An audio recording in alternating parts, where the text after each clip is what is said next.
قرية تردين قرية كردية في جبل الكرد أو جبل الأكراد محافظة اللاذقية، ويتضح ذلك من اسمها. تردين في الكردية هو الشخص شبه المجنون كما يقال عنه بهلول. وصلتني معلومات القرية من أحد أبنائها، وسأقرأ لكم الرسالة كما وردتني.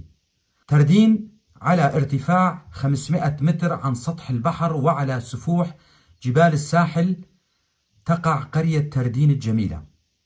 تردين تابعة لناحية كنسبة منطقة الحفة محافظة اللاذقية، تبعد عن كنسبة 3 كيلومتر، وعن محافظة اللاذقية تقريبا 50 كيلومتر، وهي قرية كردية الأصل. حاليا لا أحد يتكلم الكردية بسبب عدم التواصل مع أقربائهم الكرد في المناطق الكردية الأخرى. من أهم عائلاتها زينبو، رمو، رشو، ببو، بالوش، قاسم.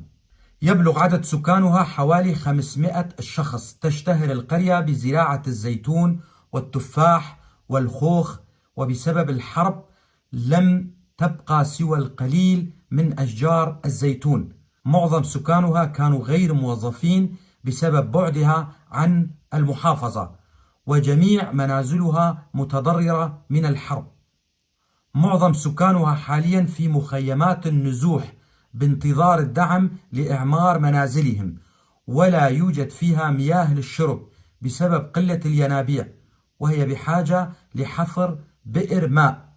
المدرسة مدمرة وبحاجة إلى ترميم. ونحن، هذا ما يقوله ابن القرية، ونحن أبناء قرية تردين، وعبر صفحتكم الكريمة وقناتكم نناشد الجميع لمساعدة أهل القرية بترميم منازلهم المدمرة لكي يعودوا من المخيمات التي قضوا فيها 10 سنوات. ولكم فائق الحب والاحترام.